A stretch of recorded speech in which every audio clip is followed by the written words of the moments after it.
sobre algo que Deus colocar em nosso coração. Gostaria de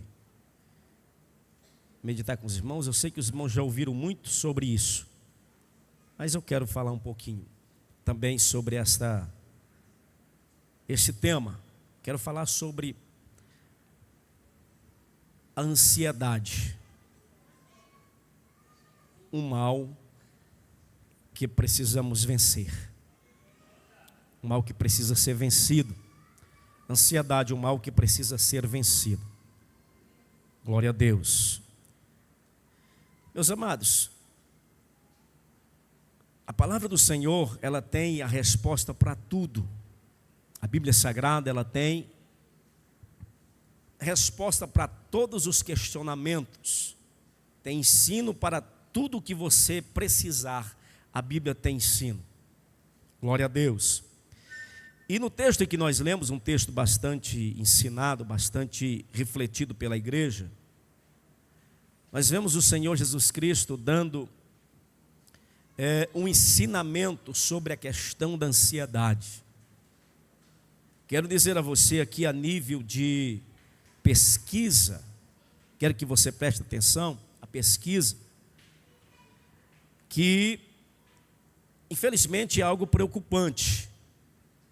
É uma pesquisa que diz que no mundo aproximadamente 3%, na média geral dos países, 3 em cada 10 pessoas sofrem de uma ansiedade.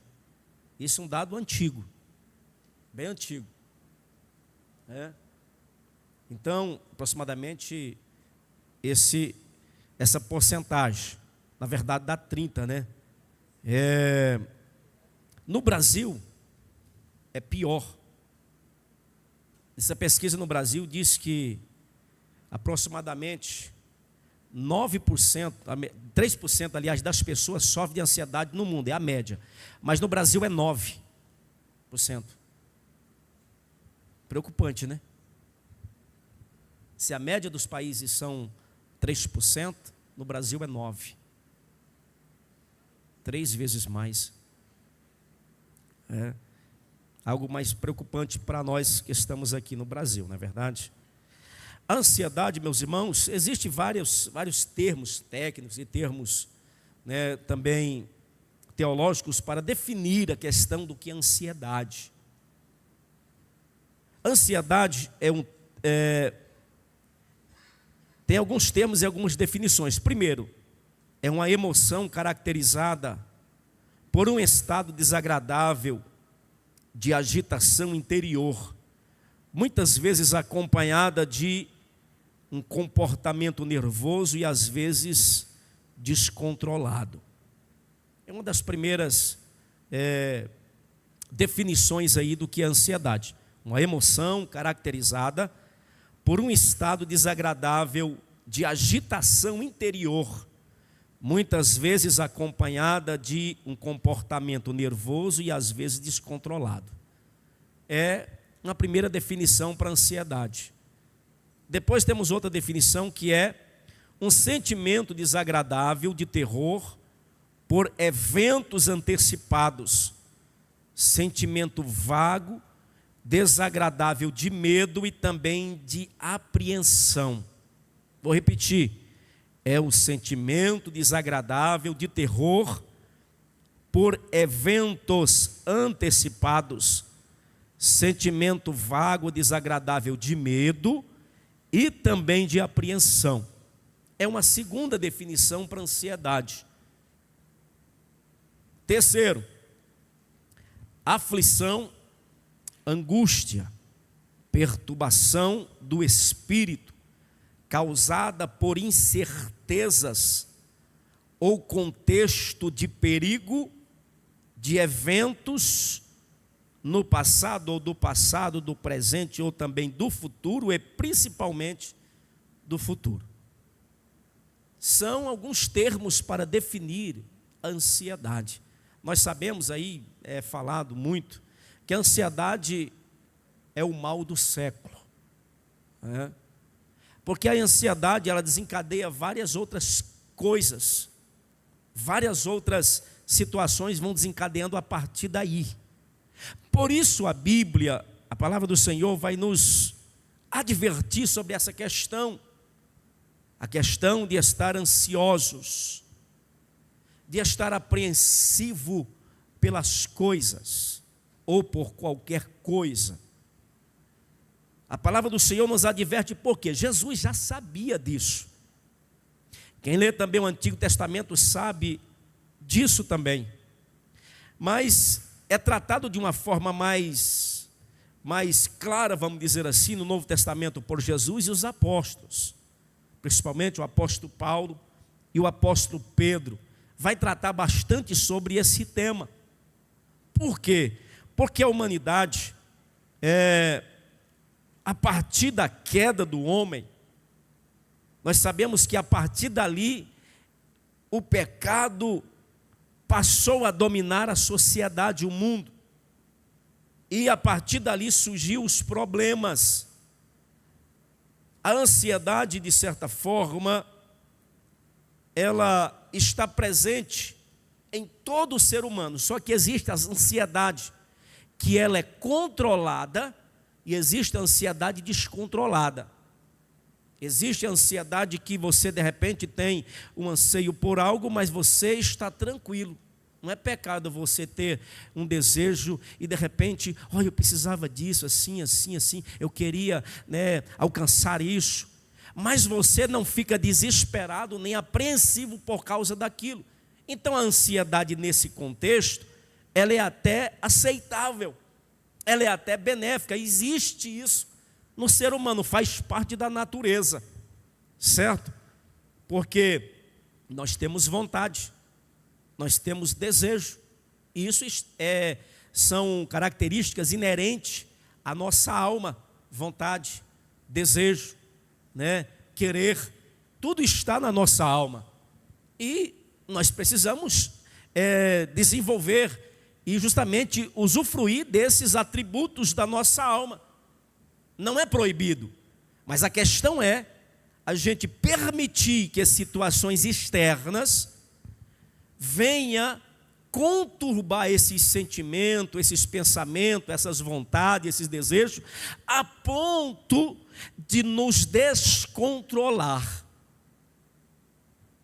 Então, na verdade, aonde que está o controle? O controle está em mim e está em você. O controle está em nós, para justamente ter a forma ou a condição de subjugar as situações e passar por elas sem, na verdade, causar problemas para nós mesmos. Tem pessoa que passa pelas situações e sai do outro lado todo arrebentado. Por quê? Porque ele mesmo permitiu que a situação o ferisse. Ferisse de tal forma que os seus sentimentos estão agora descontrolados. Qualquer situação descontrola a pessoa de um jeito, porque na verdade ele permitiu que essas situações dominassem ele. Vamos ver algumas questões, eu gostaria de analisar com os irmãos. Primeiro, a ansiedade surgiu a partir da desobediência ou da rebelião do primeiro casal, ou do primeiro ser, que foi Adão e Eva. Está em Gênesis capítulo 3, versículo de número 4. Vamos ler aí, Gênesis capítulo de número 3, versículo de número 4. Vamos lá. Gênesis capítulo 3, versículo número 4. Então a serpente disse à mulher: certamente não morrereis, porque Deus sabe que no dia em que dele comerdes, se abrirão os vossos olhos e sereis como Deus, sabendo o bem e o mal. Nós vemos aqui uma palavra dita, ou uma frase dita pelo inimigo a Eva. Isto provocou em Eva um desejo, uma ansiedade descontrolada. Por quê? Porque o próximo versículo vai dizer: e vendo a mulher que aquela árvore era boa para se comer. Aqui está o primeiro problema. Porque ela sabia que Deus tinha dito que não era para comer e nem tocar. Mas quando Satanás despertou nela um desejo, uma vontade de quê? Primeiro, você observa que Deus tinha dito: no dia que vocês comer dela, vocês morrereis, vocês morrerão. Mas aí a serpente diz: não, você certamente não morrerá. Porque Deus sabe que no dia em que dele comerdes, se abrirão os vossos olhos e serei como Deus, sabendo o bem e o mal. Espera aí Eva encucou-se. Com o quê? O que é que Deus está escondendo de nós? Tem algo então que Deus não nos deu.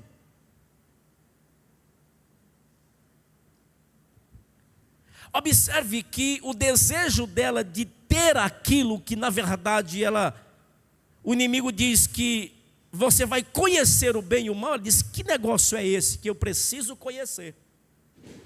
Despertou nela o desejo de quê? De fazer aquilo que na verdade Deus tinha dito que não era para fazer.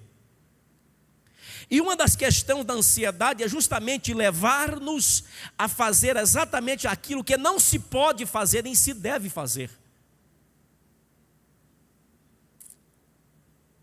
Porque a ansiedade nessa questão, ela quer justamente descontrolar a nossa vida, a ponto de nós lançarmos mão de algo que não se deve lançar. Eu sei, irmãos, que não é fácil. Eu entendo perfeitamente que quem passa por um estado, né, de ansiedade, tem pessoa que até evolui a ansiedade para, né, a ansiedade mais forte, que eu me esqueci agora o nome. Síndrome do pânico, depressão, mas tem outra expressão que fala, me esqueci agora, falhou a mente. Transtornos de ansiedade, lembrei. Transtornos de ansiedade, aí já é um grau mais elevado. Quando a palavra diz transtorno de ansiedade, já é algo que está fora de controle, já está algo que já está transtornando, já está ultrapassando uma barreira que não pode atravessar, que não pode passar. Aí isso vai se provocar algo que na verdade vai produzir coisas desagradáveis, primeiramente para quem está vivendo, segundo porque a pessoa não tomando esses cuidados ou estando descontrolado, ele vai exatamente lançar mão daquilo que não se deve lançar, principalmente as coisas que Deus diz que não se deve fazer. Foi exatamente o que Eva fez. Quando aquela mensagem, porque com certeza ela já tinha olhado aquela árvore muitas vezes. Por que será que Deus não pode? Morre. Mas quando a mensagem soou no ouvido dela dizendo: não, você não vai morrer. É porque Deus sabe que no dia que você comer, você vai ser igual a Ele. Opa, peraí. Então existe algo que está escondido aí, que Deus está escondendo de nós, que na verdade é algo que eu posso até fazer. E nisso levou ela justamente a lançar mão daquilo. No capítulo de número 4, se não me falha a memória, vê se é o 4 mesmo. Isso. Que vai falar sobre a questão do sacrifício, no capítulo 4, sacrifício de Caim e de Abel. Quando Abel oferece o sacrifício a Deus, Deus recebe o sacrifício de Abel. Sim ou não? Mas Caim também oferece um sacrifício. Deus recebe o sacrifício de Caim? Não. Por quê? Porque ele não fez corretamente. Só que dentro dele ele se irou. Deus disse para Caim, chegou para Caim e disse: Caim, por que caiu o teu semblante? Por que você está angustiado, triste? Você está descontrolado? Ele disse: olha, Caim, tem uma coisa, eu vou te dar um conselho. Está no texto aí, no capítulo 4. O pecado jaz à porta do teu coração. Só que o desejo do pecado é dominar você. Mas você tem o controle, você é que tem que dominar ele. Porque se você não dominar ele, ele vai te dominar. Então está no teu poder, Caim, você fazer uma coisa ou deixar fazer a outra. Está no teu poder. Está nas tuas mãos. E nós sabemos que Caim resolveu fazer o quê? Fazer o errado, deixar que o pecado dominasse ele. Então a primeira questão aqui, que como surgiu a ansiedade, surgiu a partir da desobediência, do pecado, da rebelião, porque o pecado de Eva e de Adão não foi simplesmente comer um fruto, simplesmente foi desobedecer uma ordem expressa de Deus, uma ordem divina. Isso levou eles a exatamente se rebelar, porque quando Deus diz não faça, e alguém diz eu faço, ele está se rebelando contra uma autoridade. Deus é a autoridade suprema, Ele é o Criador, é como disse o profeta. Como é que pode o barro dizer para o oleiro: não quero que o senhor me faz assim, eu quero assim. O oleiro faz jeito, não, eu não quero, eu vou fazer desse jeito, você é desse jeito. Como que pode? É contra a natureza, aquele que é formado, de certa forma, dizer para quem o forma como é que tem o que fazer. Então observe que a questão da ansiedade surgiu a partir daí. É um desejo, um sentimento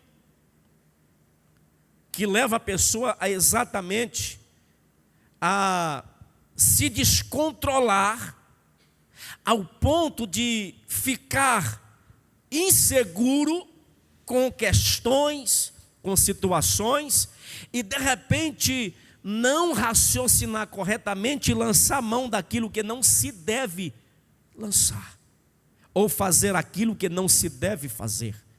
Por isso, muitos têm lançado mão de situações em momentos de provações da vida, porque todos passam por dificuldade. Não existe ninguém nesta vida que fica sem passar dificuldade, irmãos.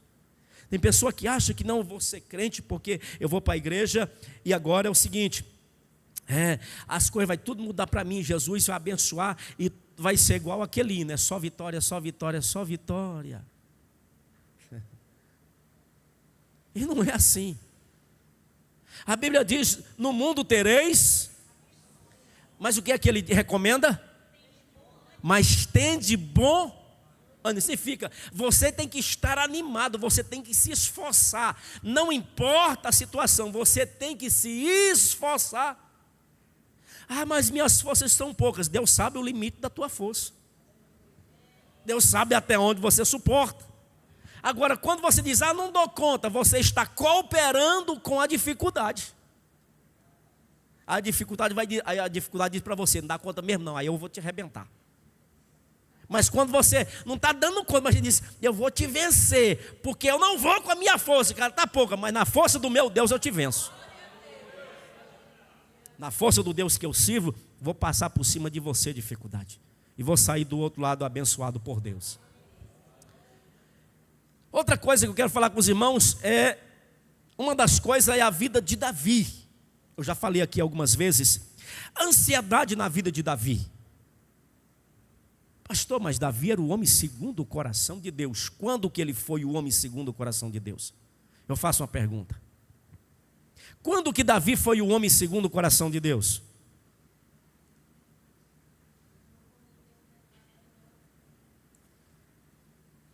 Quando que Davi foi o homem segundo o coração de Deus? Quem lembra aí?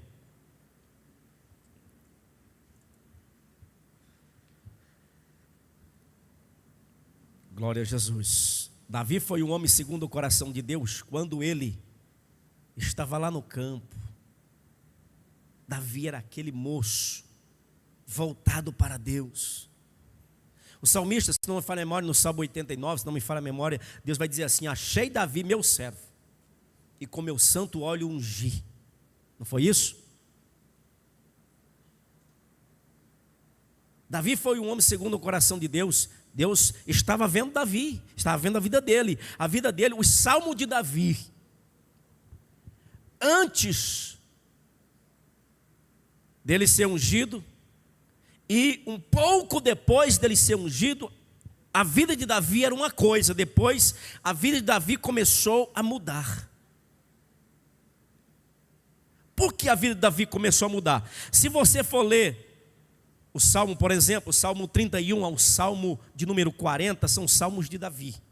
Este Salmo 31 ao Salmo 40 está mostrando, de certa forma, uma vida de alguém que está com uma preocupação terrível. Alguém que está atribulado de uma forma terrível. Salmo 51, Salmo 55, Salmo 109. Vai falar Davi, a vida de Davi, você vai olhar, meu Deus, mas parece que não é um homem segundo o coração de Deus. Mas se você for ler a trajetória de Davi, Davi começou muito bem. Davi, se não me falha a memória, Davi, ele não era filho legítimo. Ele era um filho bastardo. Por que era um filho bastardo? Observe que Davi, ele era filho de Jessé, mas não era com a sua esposa. Era com outra. Alguns dizem que era a mãe de Davi era uma edomita. Alguns dizem, não estou afirmando. Por causa dele ser ruivo. O texto não diz que ele era ruivo, de gentil aspecto? Não diz a palavra, não diz isso? E Davi, se você for observar Davi no começo da sua história, Davi não participava dos trabalhos da casa, das reuniões. Davi não participava. Por quê? Porque não era filho legítimo. Mas Davi tinha um desejo no coração de um dia ser usado por Deus. Davi percebia e via como Israel andava, como estava a vida do povo de Israel. E Davi nasceu no seu coração um desejo de servir a Deus verdadeiramente. E Davi fazia isto. Observe que nas reuniões Davi não estava. Quando Deus disse para Samuel no capítulo 16 de 1 Samuel, que Deus está falando para ele para ir à casa de Jessé, porque de seus filhos me tenham provido de um rei. Observe que Jessé, ou melhor, Samuel vai a Jessé, reúne os seus filhos, porque tem um sacrifício e Deus tem algo com os seus filhos, e vai falar, vai mostrar o que vai fazer. A ordem é para reunir os filhos, sim ou não? Mas aí, quem que está? Os filhos mais velhos. E por que Davi não está? Ah, pastor, está cuidando das ovelhas. Não, porque na reunião, as reuniões, o filho bastardo não participava. Mas Davi tinha um desejo no seu coração. Davi tinha um desejo de servir a Deus. E lá ele servia a Deus verdadeiramente. Deus guerreava as guerras de Davi. Lá no campo ele era aquele moço. O salmo de Davi lá era extraordinário. A harpa de Davi tocada expulsava demônio. Lá no exército, quando alguém testifica para Saul que Saul está atormentado, alguém diz que precisa buscar um homem para justamente, para que quando ele tocar o espírito mau se afaste de Saul. Aí diz alguém, conheço um moço, filho de Jessé, homem sisudo de palavra, homem fiel, temente a Deus, e Deus é com ele, ele é fiel, ele é valente. Muito bem, até aí beleza. Davi é ungido rei, porque Samuel chega lá, acabou os moços? Não, tem um que está lá no campo. Traz ele, Deus unge ele. Mas daí para frente, Davi começa depois a ser perseguido por Saul, as dificuldades começam na vida de Davi. Mas daí para frente, Davi, em meio a essas dificuldades, em meio a essas lutas que apresenta-se na vida de Davi, Davi começa, de repente, a fugir daquele plano, daquele propósito que ele tinha antes. Foi ungido rei, não sabia quando ele ia reinar, porque Saul ainda estava no rei, ele ainda sabia, ele conhecia as questões de Deus, disse, não tocarei a mão no ungido do Senhor. Ele sabia que Saul foi ungido por Deus e ele não poderia fazer nada, a não ser que Deus fizesse. E ele foi muito coerente com essas questões até um tempo. Davi foi ungido aproximadamente com 17 anos. Davi só foi reinar em Hebrom, de Judá, com 34 anos aproximadamente, 17 anos depois. Mas nesses 17 anos, Davi começou a justamente fazer coisas, concessões, que na verdade não eram concessões que Deus queria. Aquele moço dos salmos antes, agora ele já começa a fazer algo que não deve fazer. Eu já disse aqui, fugindo de Saul, ele faz o quê? Ele passa na casa do sacerdote, sim ou não? Era para ele passar lá? Não. Por causa de Davi, todos os sacerdotes ali foram mortos, salvo alguns que escaparam. Davi também entra na casa do Senhor e faz o quê? Ele pega do pão da proposição que não era lícito pegar, somente o sacerdote. Ele lança a mão. Davi podia fazer aquilo? Pastor, mas ele é um homem segundo o coração de Deus. Ele poderia fazer, Deus abriu uma exceção. Não, senhores, Deus não quebra as suas regras.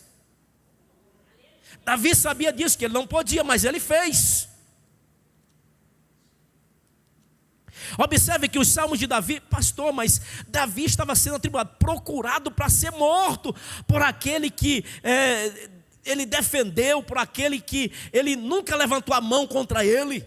Sim. Mas era Deus preparando Davi para assumir o trono. Mas Davi, diante dessas coisas, a ansiedade começou a bater na vida de Davi, e Davi começou a lançar mão de coisas que não devia. Começou a fazer concessões. Um casamento, segundo casamento, terceiro, quarto, e foi indo. Pastor, mas Deus cumpriu a promessa. Deus cumpriu a promessa porque Deus é fiel. Mas ele já estava saindo fora do plano.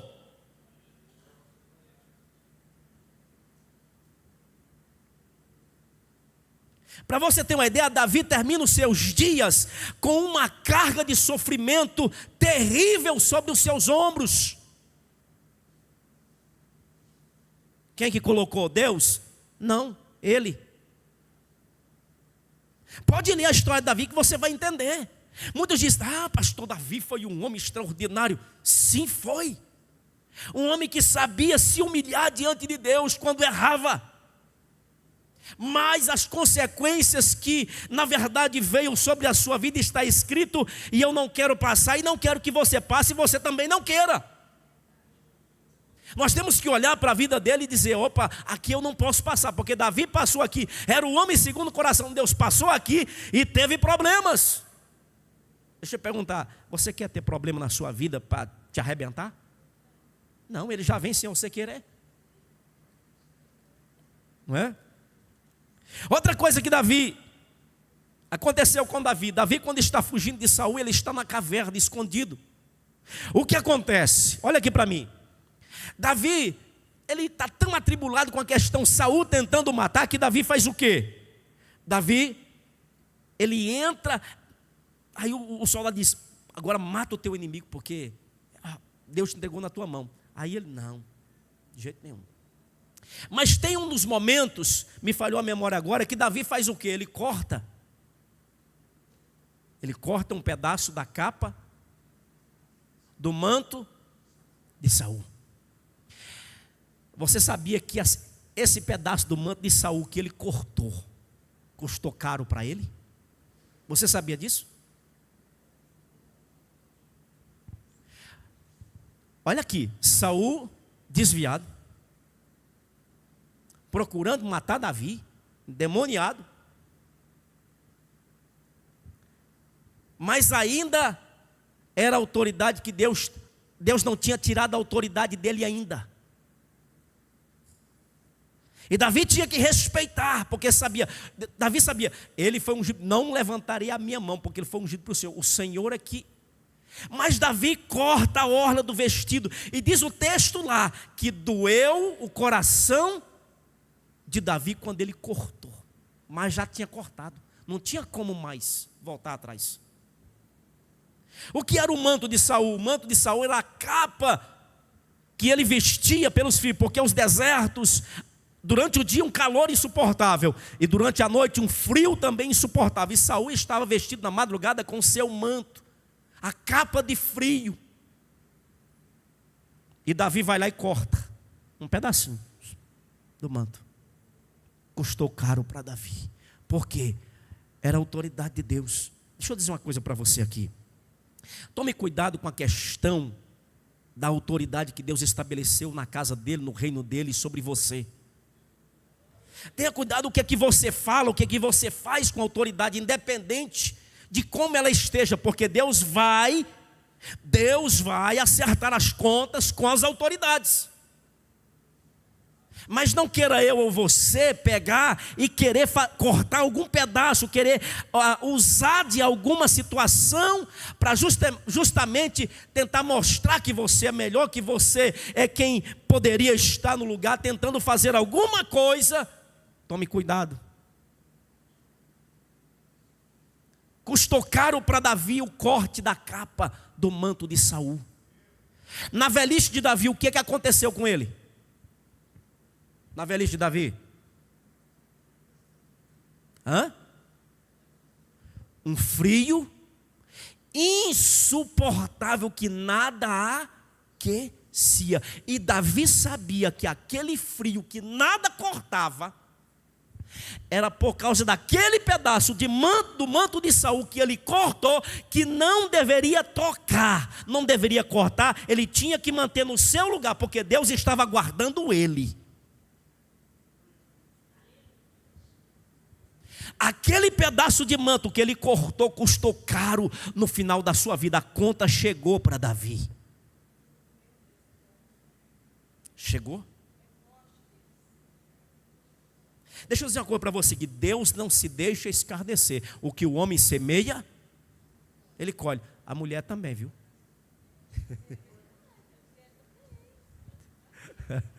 Assim, a Bíblia está falando o homem, que o homem semear, ele colhe. Então é só os homens.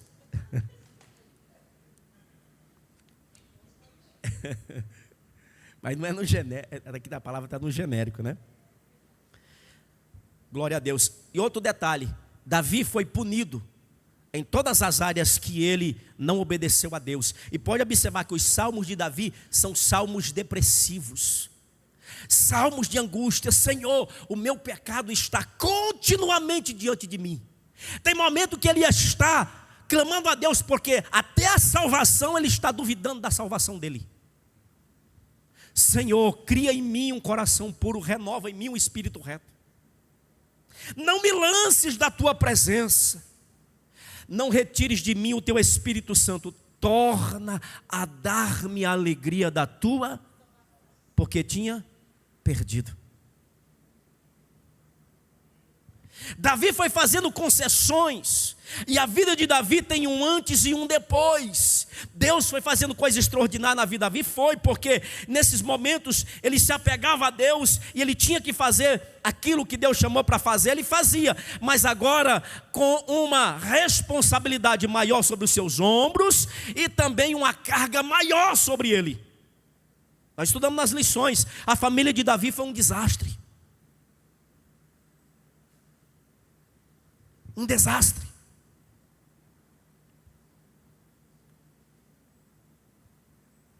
Davi e a ansiedade.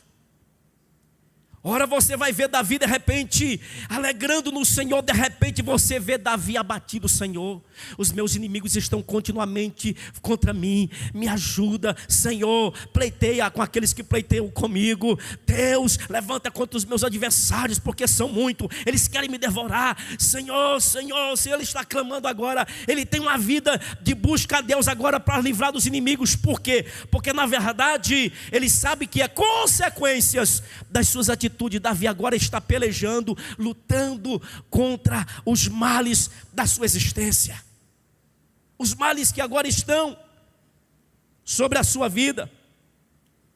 Deixa eu ver um versículo aqui rápido. Glória a Deus. Deixa eu ver se eu acho aqui. Tem um versículo que ele vai dizer, se não me falha a memória, é Salmo 145, Salmo 146. Ele diz assim: tira a minha alma da prisão para que eu louve o teu nome. Davi queria louvar a Deus muitas vezes, mas ele sentia uma pressão terrível por causa dos seus erros, daquilo que ele lançou mão, naquela ansiedade, ele foi lançando mão de uma coisa, lançando mão de outra, porque na verdade a ansiedade tira de você, de repente, a capacidade de raciocinar corretamente. Foi o que aconteceu com Eva, foi o que aconteceu com Davi. A ansiedade na vida deles levou-os a lançar mão de coisas que não devia.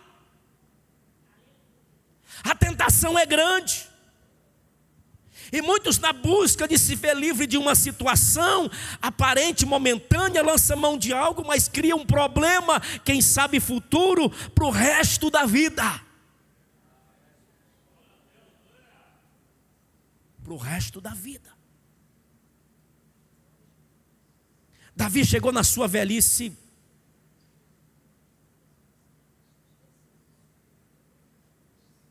consequências terríveis, uma vida atribulada. Aquele homem que o negócio dele era casamento, era mulher. Além das mulheres ainda tinha concubina. A Bíblia proibia isso, ele sabia que era errado, mas ele lançou mão. E o que aconteceu na velhice dele? Uma moça formosa e bonita ficava do lado dele. Ele tinha vontade, mas Deus o proibiu. Ele tinha vontade de ter relacionamento, mas Deus fez aquilo com ele para justamente massacrar Davi naquilo que ele não teve cuidado na sua vida. E o texto vai dizer: e ele não a conheceu até o dia da sua morte. Imagine para um camarada, que o negócio dele, ele viu uma mulher e disse: é minha, pronto, põe aqui, não quero nem saber. Agora tem uma mulher formosa, bonita lá, e ele não pode fazer nada, porque Deus travou ele. E agora ele tem que sofrer, ele tem que viver aquilo até os últimos dias da vida dele. Ele tem que ter aquele sofrimento. Um frio terrível. Ele, capa. Tem muita gente que às vezes está com um problema terrível na vida, algumas capas por aí de autoridades que Deus estabeleceu, que estão querendo cortar ou cortaram. A conta vai chegar.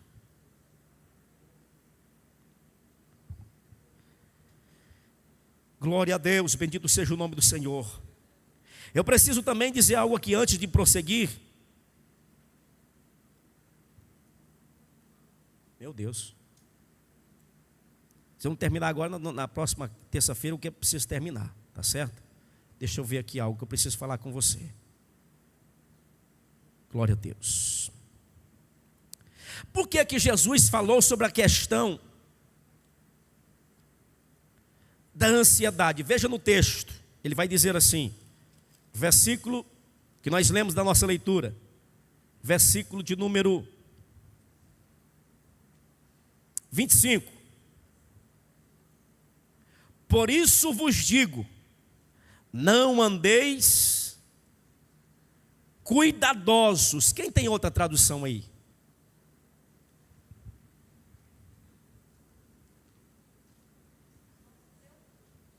Oi? Não se preocupem. Quem tem outra tradução? Hã?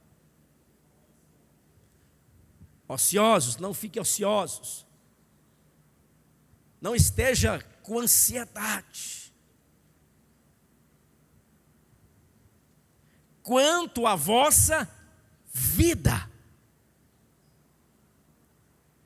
O versículo de número 28. E quanto ao vestuário, porque estáis solícitos. Quem tem outra tradução? Porque estáis solícitos. Quem tem outra tradução aí? Porque estáis preocupado. Hã? Preocupação. A preocupação é exatamente, não que você não se deva preocupar no sentido de você estar tentando organizar as coisas para que justamente você não venha a ser pego pela situação. Não, não é essa preocupação. Está falando daquilo demasiado, daquilo que está fugindo ao controle, aquilo que está trazendo para você angústia, está trazendo sofrimento.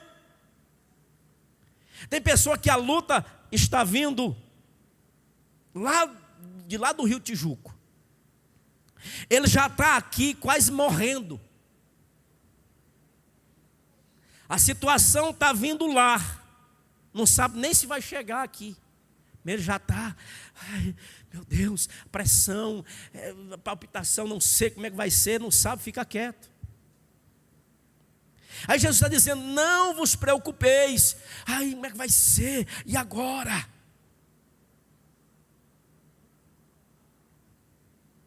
Versículo de número 31, ele vai dizer, não andeis, pois, inquietos. Quem tem outra tradução? Quem tem outra tradução aí? Não andeis, verso 31, do capítulo de número 6 de Mateus. Não andeis preocupados. Quem tem outra tradução?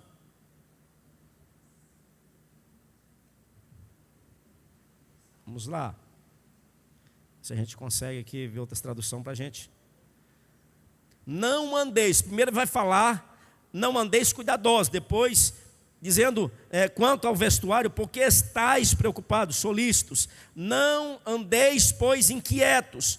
E o verso de número 34. Não vos inquieteis. Veja que várias vezes está dizendo, não esteja preocupado. Não se preocupe. Pastor, mas quem que não se preocupa? Eu não estou falando da preocupação no sentido normal. Pastor, mas o que é normal? Precisa ter uma linha delimitatória, o que é normal e o que não é. Normal é a preocupação para nós cristãos, você que é cristão. A preocupação normal é você entender que existe um problema, que tem uma situação, que você vai justamente analisar a situação, se você consegue analisar, porque o cristão verdadeiro, diz a palavra que ele discerne bem todas as coisas, sim ou não? Sim. Ah, pastor, não estou entendendo nada, então fique quietinho, não lance mão de nada, fale com quem resolve, com quem vai te esclarecer. Mas a questão é que nós queremos fazer as coisas sem direção e sem informação daquilo.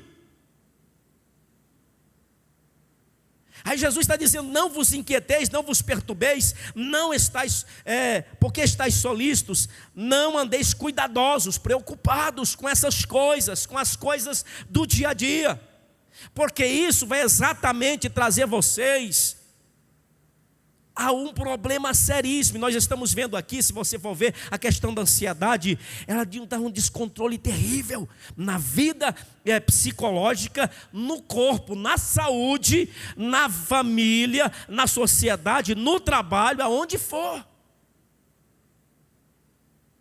Ela vai causando problemas.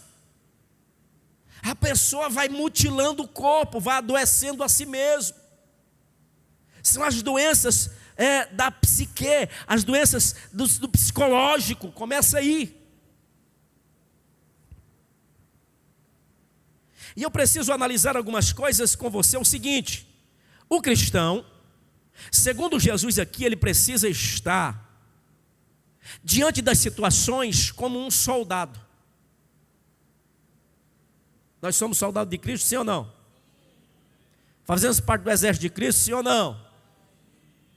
Agora eu pergunto, como que é um exército diante das batalhas? Com medo? Destrenado? Sem conhecimento? Não.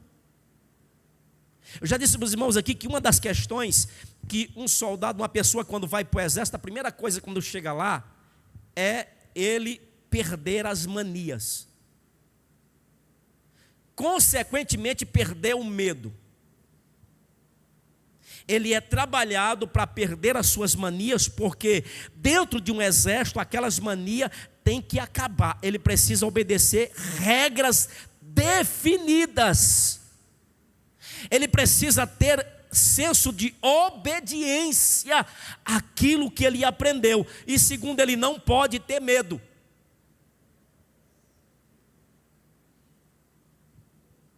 A ansiedade, uma das coisas que ela produz é medo, descontrole, medo, insegurança. E uma pessoa dentro do ensino de Jesus, que está dentro desse ensino aqui, ele está preocupado com o reino de Deus, versículo 33, mas buscai primeiro o reino e a sua, as demais coisas vos serão acrescentadas. Mas quem é esse que busca primeiro o reino de Deus? Pastor, então nós temos que viver só na igreja, só orando, só lendo a Bíblia e não fazer mais nada e Deus vai fazer um milagre nas coisas? Não, você vai continuar vivendo a sua vida normal, porém, você não pode esquecer daquilo que é prioridade na sua vida. Porque quando surgem as dificuldades na nossa vida, a primeira questão é você deixar de fazer algumas coisas para justamente focar no problema. A Bíblia diz que você tem que desfocar o problema, continuar servindo a Deus, porque Deus vai entrar com providência. Mas nós fazemos o contrário, nós focamos no problema, aí pensamos, meu Deus, o que eu faço, o que eu não faço, para onde que eu vou, para onde que eu não vou, o que eu devo fazer? Aí começa aquele monte de perguntas. O salmista do Salmo 121, eleva os meus olhos para os montes, de onde me virá o socorro? O camarada está preocupado, está apavorado, o monte, a montanha, o tanto de problema que está vindo, meu Deus, de repente a alma dele grita lá, olha, espere, o Senhor, rapaz. Cadê o seu raciocínio? É mesmo. O meu socorro vem do Senhor que fez o céu e a terra. Veja que ele para de olhar para a dificuldade e está olhando para quem agora? Aí ele vê agora, o Senhor foi quem fez, é maior do que o monte. Aí começa a ver a coisa tudo diferente. Por que começa a ver diferente? Porque ele desfocou o problema e começou a olhar para onde deveria olhar. Aí ele começa a pensar corretamente naquilo que tem que fazer e Deus vai abrindo o caminho. Louvado o nome do Senhor. Para isso, o que Jesus está dizendo aqui, eu preciso que você entenda algumas coisas. Primeiro, as coisas de Deus, disse Paulo escrevendo aos Coríntios, no capítulo de número 2. 1 Coríntios 2. Vamos lá.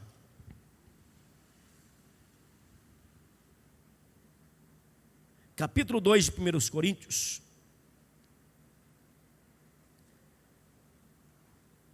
Diz assim, versículo número 11. Porque qual dos homens sabe as coisas dos homens, senão o Espírito do homem que nele está? Assim também ninguém sabe as coisas de Deus, senão o Espírito de Deus. Mas nós não recebemos o Espírito do mundo, mas o Espírito que provém de Deus.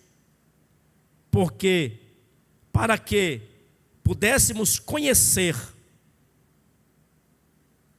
o que nos é dado gratuitamente por Deus, as quais também falamos, não em palavras de sabedoria humana, mas com as palavras que o Espírito ensina, comparando as coisas espirituais com as espirituais.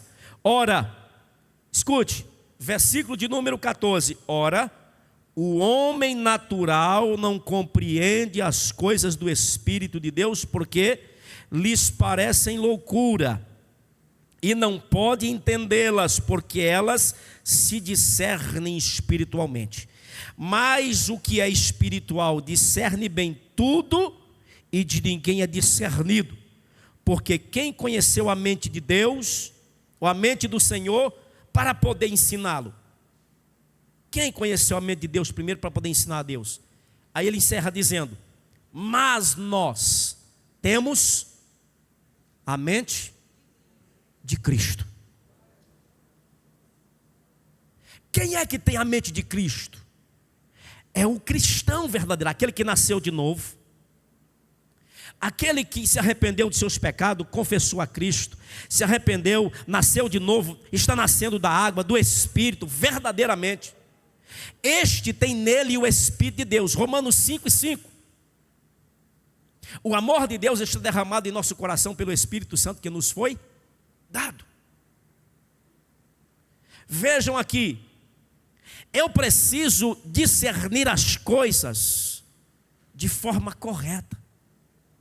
As lutas diárias, às vezes são lutas naturais do dia a dia, você discerne as coisas naturalmente. Mas quando é algo natural, que existe algo espiritual inserido, você também consegue discernir. Por quê? Porque você tem o Espírito de Deus. Você compara as coisas, você sabe julgar as coisas e justamente fazer o que é correto. Não se preocupar, não se alarmar, não ficar quebrando a cabeça, não. Por quê? Porque você tem uma fonte que você conhece as situações. É algo natural, é. Um dia o irmão cheguei na casa do irmão e disse: irmão, como é que estão as coisas? Ô pastor, depois que eu fui para a igreja, o inimigo está fazendo uma bagunça na minha vida. O negócio está difícil, meu carro agora quebrou, não tem jeito nem de ir na igreja. Eu falei: me conta como é que foi a situação. Ó pastor, eu estava vindo na estrada, de repente, eu não sei o que eu fui fazer, o carro bateu num buraco, quebrou o radiador, quebrou o cárter, e o óleo vazou tudo, e um problema sério. Eu falei: irmão, isso não é o diabo não, irmão.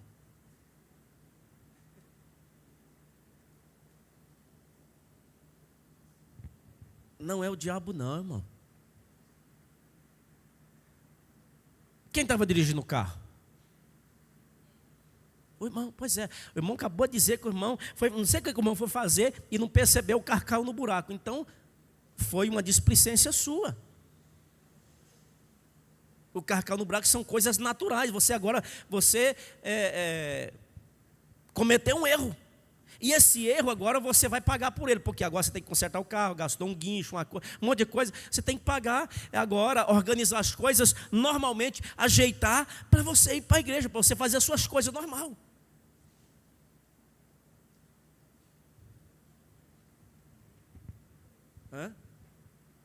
Outra pessoa estava lá: ó pastor, não sei o que está acontecendo não, comprei um carro para servir a Deus, o carro, agora pastor, mas o diabo está acabando com o meu carro. Eu falei: Jesus amado, o diabo está dirigindo agora.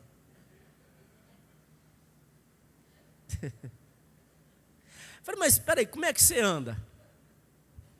Não pastor, eu sou meio pé pesado. Eu falei: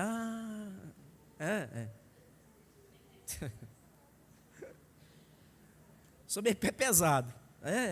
Aí um dia eu estava lá e via ele andando lá, né? Irmão, não existe freio. Do jeito que vem, é mata-burro, é buraco, vai passando. Eu falei: não tem carro que aguenta. Pode ser de chumbo, sei lá de quê, que não aguenta. Agora é o inimigo que está coisando. Não, irmão, né?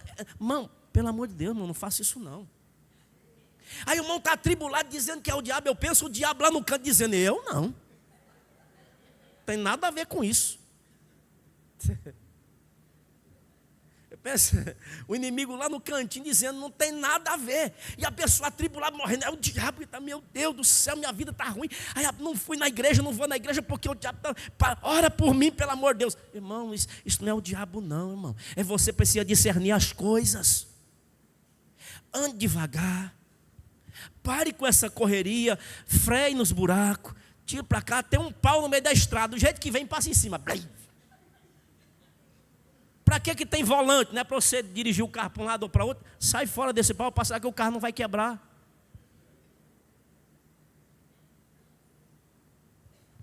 Aí uma tribulação, uma coisa esquisita, aí pronto, é um descontrole, aí aquilo atribula, porque estou gastando meu dinheiro todo. Preste atenção, irmão. Situação que você tinha que lidar com ela com sabedoria, com entendimento, você está descontrolado, e aquilo está descontrolando ao ponto de você começar agora a ficar perturbado no espírito, na alma, e exatamente fazer aquilo que não deveria fazer. Primeiro, acusando quem não deve. O diabo ele já é ruim mesmo, deixa ele para lá. Acusando quem não.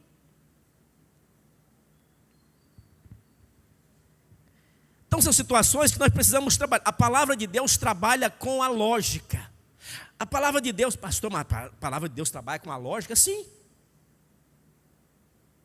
A lógica, ela aprova, ela coopera com a palavra de Deus, porque a palavra de Deus está acima da lógica. Mas a lógica trabalha com 3 leis. Eu já falei aqui e vou repetir. A lógica trabalha com 3 leis. Eu preciso raciocinar as coisas corretas. Diante das situações, eu preciso ter o controle correto das coisas.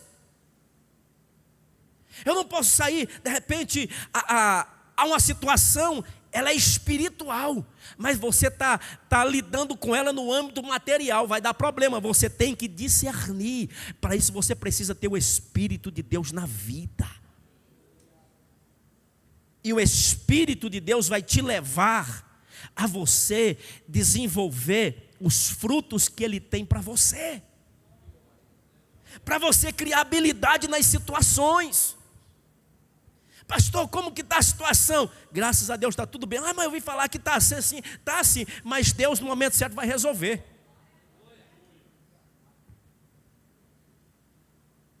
O que é a lógica? A lógica é a lei que envolve princípios que governam a maneira como os seres humanos devem pensar, falar.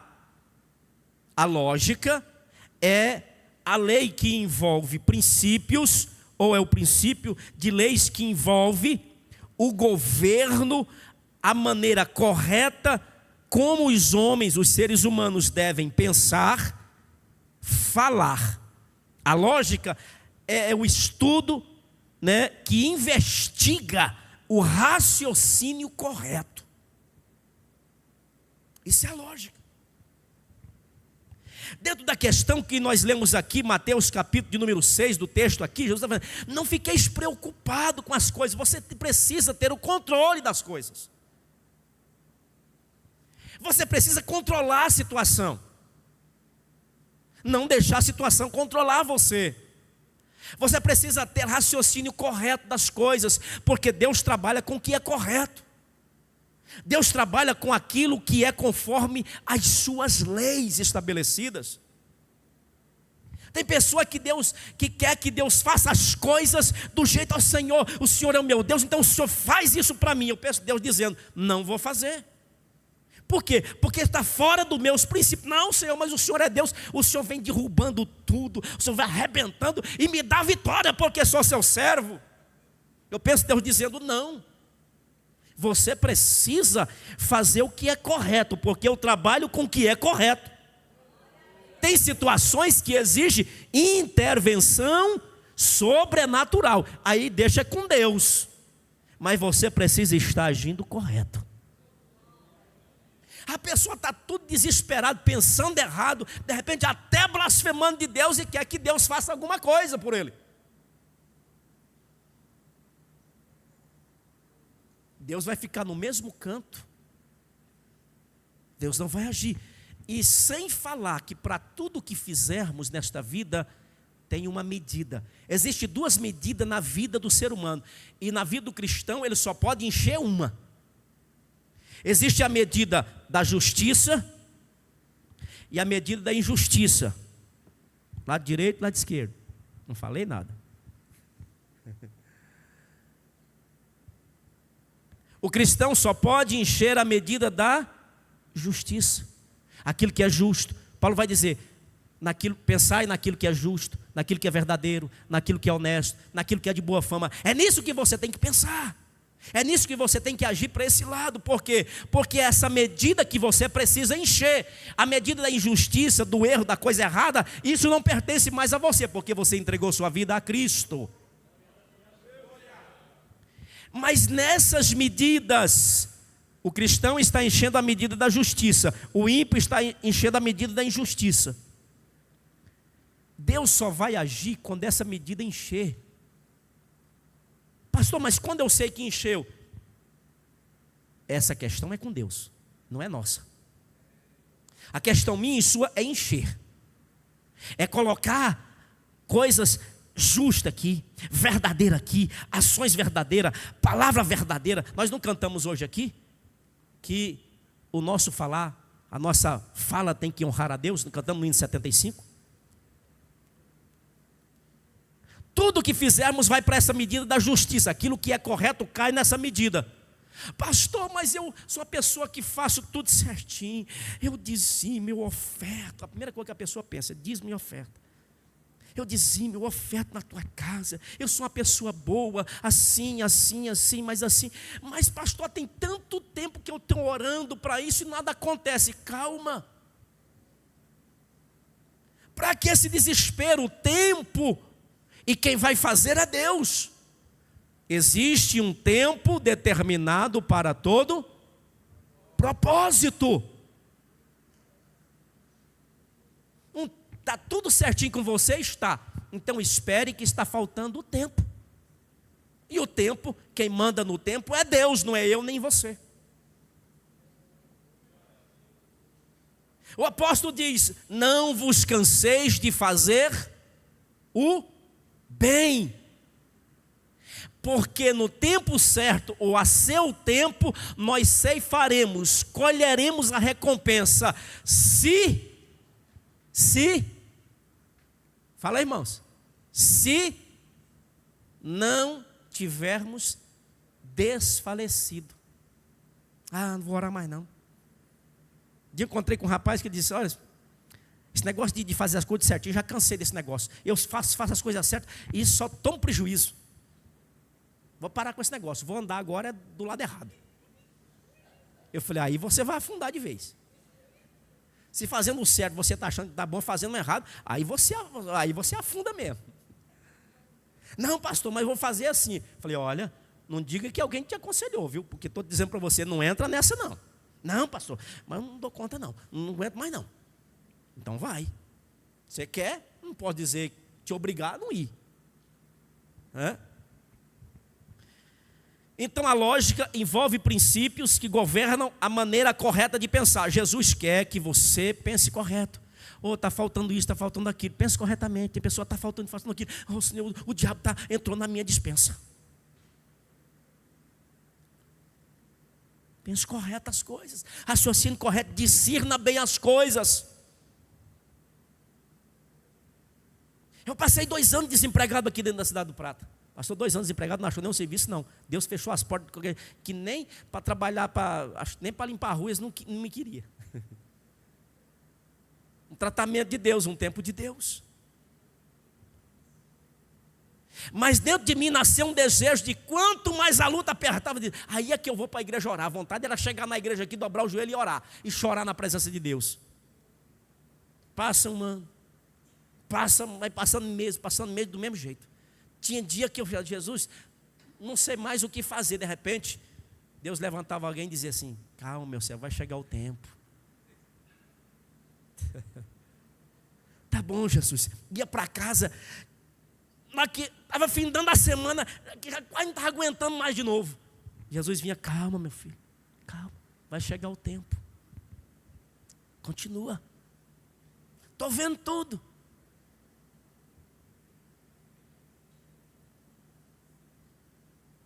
Estou vendo tudo. Tive oportunidades. Deixa eu dizer para você aqui.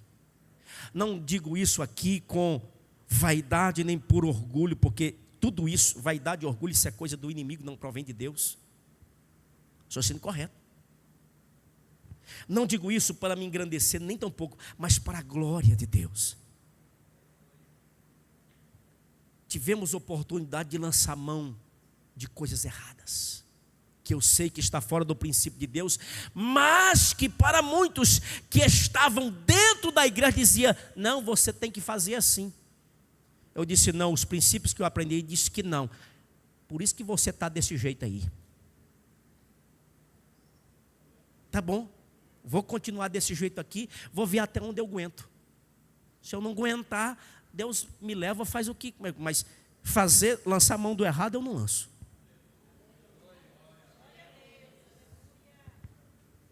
Hoje, essas pessoas que disseram para mim, eu fico triste com a situação, triste, porque eu sabia que mais cedo ou mais tarde ia acontecer. Fiquei triste, sinto triste e abatido, pessoas que eu não vejo na igreja, passando uma luta terrível, uma situação que nem para inimigo você deve jamais desejar, porque não deve desejar mal para o inimigo, porque Jesus disse que você tem que orar pelo seu inimigo. Falar bem de quem fala mal de você, não é isso que a Bíblia diz? É triste ver a pessoa, naquele tempo dizia: vocês é besta, bobo. E a pessoa nesse tempo, nossa, fazendo e acontecendo, tudo bom, tudo beleza. E nós na prova. Mas não é porque eu estava na prova que na verdade eu deveria lançar mão daquilo, porque eu sabia que aquele princípio que eu aprendi, que está na palavra de Deus, eu tinha que preservar. E acho triste a pessoa que dizia para nós: você é besta, você é bobo, está aí, ó, vai sofrer de jeito, vai acabar de jeito aí. Eu dizia dentro comigo: não vou, eu sei em quem eu tenho crido. Você é besta demais, porque perde as coisas. Por isso que está de jeito, porque você perde as coisas. A pessoa ia vender, vale R$10. Pessoa: eu estou vendendo isso aqui, está vendendo, quanto vale? É o seguinte, eu comprei por 20, mas para você é porque eu vendo para você por 10. Ele sabe que vale 5, por exemplo, mas ele fala que comprou por 20 e vai vender por 10 porque tal, ele já está ganhando 5, mas em cima uma maracutaia para ganhar em cima. Eu dizia: esse dinheiro eu não quero dentro da minha casa, não quero. A minha família sabe disso. Lutei para nunca entrar na minha casa nenhum centavo que não seja justo. Paguei um preço por isso, sofri muito por isso. Sofri. É triste, irmãos meus de fé, me acusar e dizer: não, você é besta, você é bobo, por isso que você está sofrendo de jeito aí, ó. Passei muito tempo comendo arroz purinho. Já disse isso aqui algumas vezes. A minha filha, Franciele, não mamou na mãe dela porque rejeitou rapidamente e tinha que comprar um leite. O NAN era mais barato. Nem o NAN ela quis, é um tal de Nestogênio, que era mais caro. Não deu certo com o NAN, tinha que ser o Nestogênio, era mais caro. Acabou tudo. O leite que eu dava para ela, sabe o que era? Não falo isso aqui para mexer com o sentimento de ninguém. Eu falo porque foi experiências que Deus me fez viver. Para provar o que estava dentro de mim. Tinha dia que só Deus sabia quando eu saía do Bela Vista e chegava. Eu via só quando eu saía de lá e só via quando chegava. Não sabia a rua que passava, não sabia se alguém me cumprimentava. Tamanha era a dificuldade. Sabe qual era o leite que eu dava para ela? Quem lembra daquele suquinho refresco, aquele que refresco? Quem lembra? Ou aquele que suco? Era o leite que ela tinha. Você acha que aquilo não doía meu coração? Como um pai? Você acha que aquilo não me moía por dentro? Aquilo me arrebentava de um jeito que você não tem ideia. Mas a responsabilidade dizia a igreja. Eu vinha para a igreja servir a Deus. Só Deus sabe como é que nós voltava para casa, chegar em casa. Passamos uns 30 dias sem energia e sem gás.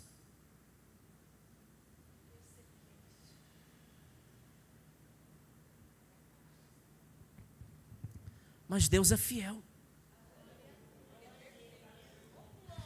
Não vos canseis de fazer o bem, porque ao seu tempo você receberá a recompensa se não tiver desfalecido.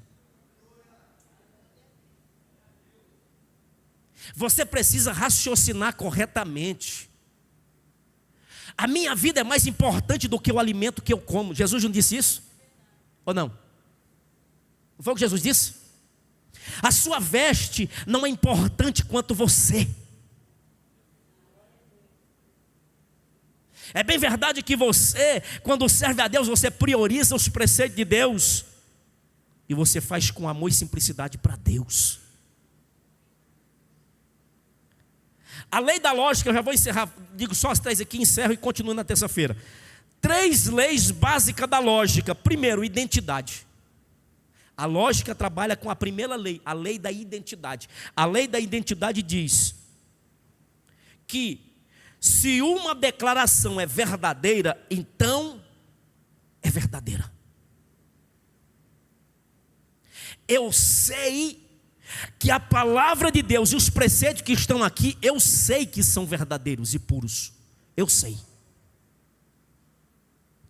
Mas então o que é que eu tenho que fazer? Nenhuma situação, nenhuma palavra externa pode, nem deve me influenciar a ponto de eu perder esse equilíbrio, esse controle, de que essa verdade ela tem que continuar sendo verdade diante de qualquer situação que nos aconteça.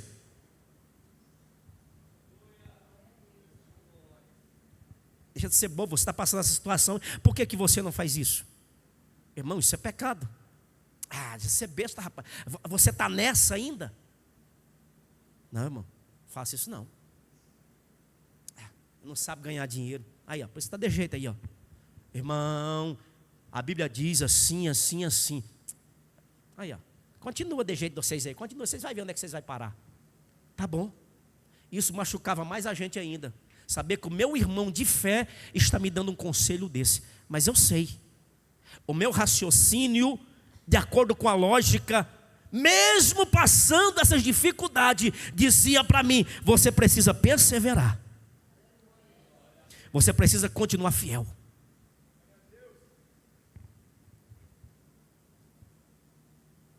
Louvado e bendito seja o santo nome do Senhor. Então a verdade estabelecida na palavra de Deus, ela é verdade. Então ela é verdade e acabou. Jesus disse: não é não. A Bíblia diz não, ela encerrou. Não. Pastor, mas né, aquele jeitinho, mas Deus sabe, né? Deus sabe, Deus está vendo e Deus sabe sim o que você tem que fazer, o que deve fazer, e você está lançando mão do que não deve fazer. Porque você está sendo dominado por uma situação, e isso está levando você a exatamente a ansiedade. A ansiedade vai fazer você, se você não dominar esse sentimento, você vai pegar ou lançar mão daquilo que não deve. Aí você mesmo vai causar o problema para você. Deixa eu dizer uma coisa para você aqui. Se você está culpando os outros pelo seu problema, você é desonesto. Os meus problemas não foi os outros que causaram. Não. As minhas dificuldades não são... pastor, mas as pessoas caluniam a gente. Não, irmão. Quem serve a Deus, calúnia não atinge ele não. Aliás, quando ele é caluniado, ele faz o quê? A Bíblia manda fazer o quê? Mateus capítulo 5. Manda fazer o quê? Fazer o quê, irmãos? Quando você é caluniado, perseguir você, mentir, você deve fazer o quê? Ir para a rede social e dizer, estão me caluniando, falam mal de mim, mas vou dar a volta por cima. Ele vai ver, ela vai ver. Eu vou passar por cima, ela vai estar lá na plateia e eu vou estar no palco. Sabe o que é isso? Feitiçaria. Feiticeiro. Crente feiticeiro. Feiticeiro. Jesus diz, alegrai-vos, porque é grande a vossa recompensa no céu. Irmão, é uma oportunidade para você se alegrar em Deus. Aí você vai ficar triste, vai para a rede social, se lamentar, se lamuriar. Para com essa meninice. Para com essa coisinha besta. E isso vai te trazer um mal. A curto, médio e longo prazo. Se alegre em Deus. Senhor, eu fui caluniado. Não devia, o Senhor sabe que eu não devo. Examine na consciência, Senhor, Tu sabes que eu não devo. Se eu devo, Senhor, em nome de Jesus, me faça lembrar, meu Deus, porque eu não quero sofrer injustamente e exatamente achando que eu não devo, de repente eu devo. O salmista orava e dizia assim, Senhor, me perdoa, Senhor, me expurga, me lava dos pecados que me são ocultos. De repente eu pequei e até esqueci, de repente nem estou sabendo que pequei, mas se eu pequei, eu devo assumir o meu erro. Então, Senhor, me faça lembrar, me expurga, me perdoa desse pecado. Então a lei da lógica me faz entender que a palavra que está aqui, ela é verdadeira. Eu não posso desviar nem um milímetro, nem para a direita, nem para a esquerda. Eu tenho que andar nela. Mas você vai sofrer, não tem problema. Sofrer obedecendo é muito melhor. Lá na frente, tem uma recompensa. No tempo certo, não é eu que vou dizer. Eu tenho que andar no que é verdadeiro, porque a Bíblia diz que é verdadeiro, então eu tenho que andar. A lógica me diz que eu tenho que andar no que é verdadeiro. Segundo a lei da lógica, a não contradição. A não contradição diz, essa lei diz que uma declaração é verdadeira, então ela não pode ser falsa. Que é isso? Esse evangelho, não, esse negócio de ortodoxia, desse negócio de evangelho aí genuíno, negócio agora está mais light, o negócio agora é assim, porque o teólogo fulano de tal diz que o negócio é para aqui agora. Não, a lei está dizendo, a Bíblia diz que isso aqui é verdadeira, então não pode ser falsa. Não, mas o teólogo fulano de tal está dizendo que é. Então ele fique para lá dizendo que é, que eu continuo dizendo com que a Bíblia diz que é. É verdadeira. Não, mas está dizendo que é falsa. Não, a lógica diz que se uma declaração, na lei da não contradição, se uma declaração ela é verdadeira, então ela nunca poderá ser falsa. Deixa eu perguntar para você. Se pegar a tua identidade aí, tua identidade. O que é a identidade? Está dizendo que é você, não é? Está dizendo que o pai que está escrito lá é o seu, não é? É verdadeiro, sim ou não? Mas se chegar alguém, pegar a sua identidade e dizer para você, não, essa aqui é falsa, não é você não. É mesmo, não é sou eu mesmo, vou jogar fora. Você vai fazer isso? Você sabe que a identidade, você foi lá e tirou a sua identidade, está lá escrito certinho, tudo certinho, é verdadeiro, um documento verdadeiro. Só porque alguém chegou dizendo, não é você, essa foto não é você não, aqui, está diferente, não é você. Esse não é você não, pode jogar isso fora. A lei da não contradição diz, você vai dizer, não, essa declaração da minha identidade aqui, que está escrito que é verdadeira, então ela nunca pode ser falsa. Por quê? Porque ela é verdadeira. Pode alguém, filósofo, teólogo, quem quiser dizer que é falsa, não, ela não é falsa, porque ela é verdadeira, nunca poderá ser falsa. Todo o tempo que você viver, existiu fulano de tal, com essas digitais aqui, assim, está registrado lá, ele nunca pode ser outra pessoa, só pode ser ele. Ou ela.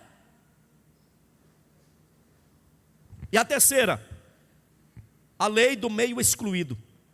Essa lei afirma que uma declaração é verdadeira ou falsa. Esse meio excluído diz que não existe meio termo. Não existe uma meia verdade. Não existe uma quase verdade. Não existe. Ou é falso, ou é verdadeiro. Ou serve, ou não serve. A Bíblia trabalha com essa questão lógica. Eu e você precisa entender que dentro dessa gama de situações de convivência que nós vivemos no mundo, Jesus está dizendo que eu e você precisamos trabalhar com lógica, precisamos trabalhar com o que é correto, e principalmente nós que temos o Espírito de Deus, podemos discernir tanto o que é natural quanto o que é espiritual. Agora, não queira discernir as coisas espirituais naturalmente, que não vai dar certo. Não queira discernir as coisas naturais espiritualmente, que também não vai dar certo. Não funciona. Por isso que nós estamos vivendo um monte de gente ansiosos. E Paulo vai dizer, depois nós vamos falar, não estejais inquietos por coisa alguma. Tem gente ansiosa com o cabelo. Tem gente ansioso com uma unha. Tem gente ansioso com o pé. Tem gente ansioso com a parede da casa. Tem gente quase morrendo com o quintal. Descontrolado. Não vou à igreja não. Não vou mais nem servir a Deus, porque eu achei que as coisas iam dar tudo certo aqui. As coisas estão dando errado aqui. De repente, não está fazendo, aí está dizendo que as coisas estão dando errado. Fica de pé, em nome de Jesus.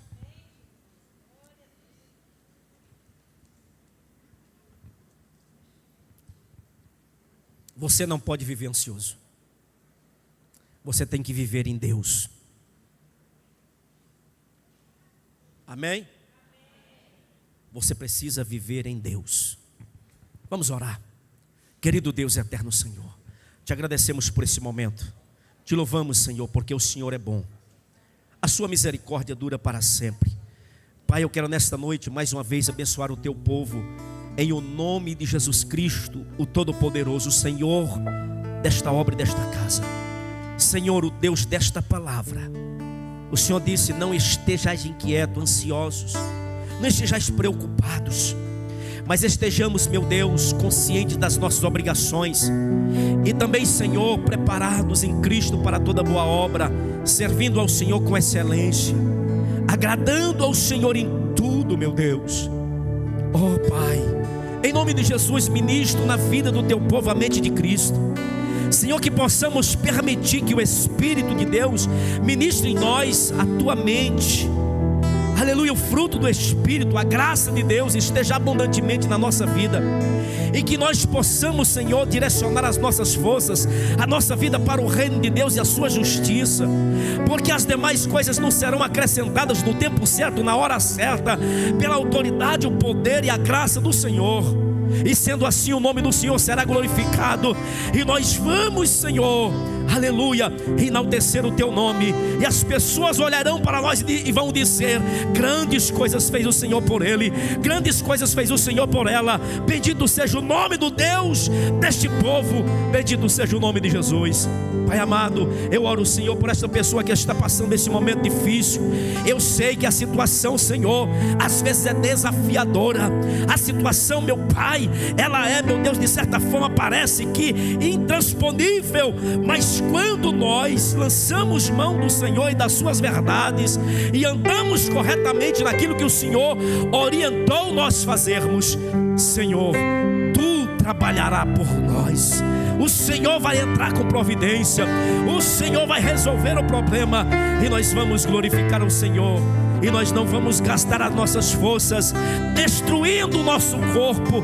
Quem sabe, meu Senhor, muitas pessoas diante das situações oprimem o seu corpo, oprimem a sua mente, oprimem o seu ato psicológico, o seu psicológico, e fica deprimido. Situações terríveis acontecem porque a situação foge do controle. Ele permite a situação fugir do controle, mas o Senhor diz que nós devemos controlar a situação e não deixar elas nos controlar. Bendito o nome de Jesus. Jamais a ansiedade de forma que não agrada a Deus, jamais irá nos atingir, porque o Senhor, aleluia, está no controle da nossa história, da nossa vida, e nós estamos te agradando, Senhor, diante da tua palavra que é a verdade, e o Senhor honrará a tua palavra. Bendito seja o nome do Senhor, e aqueles que honram o Senhor disse que também os honrará. Pai, em nome de Jesus, abençoa o teu povo, leva na tua paz e as tuas bênçãos. É o que nós oramos, pedimos e agradecemos em nome de Jesus. Amém.